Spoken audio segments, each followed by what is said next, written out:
ये मैं सर्कल करके आपको दिखाना चाहती हूँ। परमाणु संपन्न देश किसके साथ है? ईरान के खिलाफ जो देश है, ईरान के खिलाफ जो इजराइल के साथ अलाइन होते हुए दिख रहे हैं, तो ऑब्वियसली सबसे पहले इजराइल है इसमें, जो मैंने अंडरलाइन किया। अब देखिए अमेरिका खुलकर साथ दे रहा है, हालांकि अब खुद वो कह रहे हैं कि 2 सप्ताह तक हम कोई बड़ा फैसला नहीं लेंगे। वहीं तीसरी तरफ देखिए फ्रांस भी ईरान के खिलाफ खड़ा दिखाई दे रहा है। और वहीं अगर आप यूके को भी देखिए तो यूके का यही रुख रहा है। तो ये 4 ऐसे मुल्क हैं जो खुलकर ईरान के खिलाफ हैं।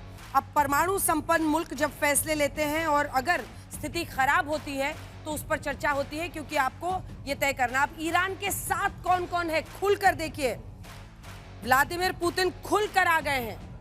उन्होंने बीते दिन सीधी चेतावनी दी है अमेरिका को, सीधी चेतावनी दी है इजराइल को कि युद्ध रोको। और परमाणु संपन्नता में अगर आप देखिए तो रूस और अमेरिका दोनों बराबरी के कांटे की टक्कर में है। वहीं चीन एक और बहुत बड़ा प्लेयर जो कि खुलकर ईरान के समर्थन में आया है, वो अमेरिका को भी चेता रहे हैं। और दोनों की बातचीत हुई है, पुतिन और शी जिनपिंग की बीते दिन बातचीत हुई है, जिसमें उन्होंने ये तय किया कि हम लोग अमेरिका पर दबाव बनाएंगे, इजराइल पर दबाव बनाएंगे। और इसके बाद उत्तर कोरिया की मून जोंग, अब ये तो एक अलग ही किरदार है, एक अलग ही कहानी है इनकी, लेकिन अमेरिका के खिलाफ बोलते रहे हैं। और इसीलिए अब ये जो उनका स्टैंड है वो हमने आपको इन सभी परमाणु संपन्न देशों का जो स्टैंड है वो दिखा दिया।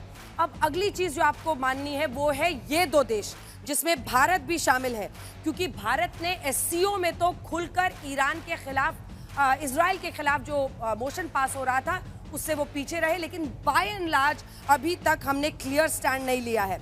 और अब जो अगला देश है इसकी कहानी कोई नहीं समझ सकता। आसिम मुनीर जो इनका तथाकथित फील्ड मार्शल है, वो जाके ट्रंप के सामने जी हजूरी भी करता है, यानी अमेरिका के भी पास कटोरा लेकर जाता है। लेकिन जब ईरान की बात आती है तो मुस्लिम बिरादर के नाम पर खुलकर उनके खिलाफ भी नहीं बोल पाता है। तो इसकी तो एक अलग ही विडंबना है जिसका सामना आप करना है। अभी तो मुनीर अभी पाकिस्तान जब लौटेगा और वहाँ के बड़े बड़े जो मौलाना है ना, वो सामने खड़े ऐसे तन के कि ऐसे वक्त पर जब ईरान को अमेरिका धमका रहा है, तू गया कैसे अमेरिका के पास, डोनाल्ड ट्रंप के साथ तुमने लंच कैसे किया। तो ये खैर उनकी मुसीबत है।